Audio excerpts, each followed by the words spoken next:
तुम्ही एक स्वातंत्र्य सेनानी भाई गुजर चषक जिंकलाय आणि फायनल मध्ये कोणत्या निर्धाराने टीम उतरलेली होती, काय सांगाल? प्रथम म्हणजे मी स्वातंत्र्य सेनानी भाई गुजर चषक मध्ये 2026 माझी टीम खेळ होती NB11.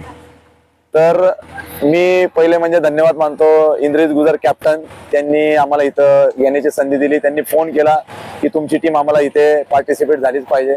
तर पुण्यातील NB11 म्हणजे निलेश शेठ भिंताडे जे आमचे स्पॉन्सर्स आहेत, त्यांनी सांगितलं की आपली टीम तिथं खेळली पाहिजे. खूप चांगली टुर्नामेंट आहे आणि या टुर्नामेंटला ऐतिहासिक वारसा आहे. आणि माझ्या टीमला पहिलं सांगितलेलं की काही टुर्नामेंट असे असतात की तिथं आपल्या टीमचा परफॉर्मन्स हा मायने ठेवतो आणि अशा टुर्नामेंटला परफॉर्मन्स द्या जिथं आपण एक्सपोज होऊ, आपले प्लेयर्स एक्झिबिट. मी खूप यंगस्टर प्लेयर होते आपले पुण्यातले, त्यांना मी घेऊन ही टीम बनवली होती आणि माझ्या प्लेयरने खूप चांगला प्रतिसाद दिला आणि खूप चांगला क्रिकेट खेळले आणि जो चांगला खेळतो तोच जिंकतो आणि त्याचप्रमाणे माझी टीम पण खेळली.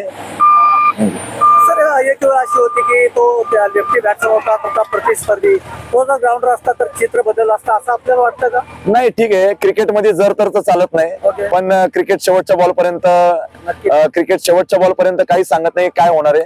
तसंच चाललेलं. ठीक आहे, आता एक बॉलरला आमचे रन आले, पण असं तर क्रिकेटमध्ये होतच असतं, बॉलरला रन येतात. पण शेवटी माझा बॉलर बॅकअप होता, माझ्याकडं बॅकअप जो होता त्यांनी सोनू बुधावलेने तो बॅकअप दिला आणि त्याच्यानंतर मयूर मासाळने जो बॅकअप दिला तो एकदम अप्रतिम होता. दोघांनी बॅकअप देऊन माझ्या टीमला परत एकदा विनिंग करून दिलं, मुवमेंट करून दिलं. कोणत्या ठिकाणी तरी स्पर्धा गाजवली? तसं मी आता मागच्या 25 वर्षाला खेळतोय. माझी टीम पुण्यातली यंग जनरेशन आहे, खूप चांगल्या टुर्नामेंट खेळतात.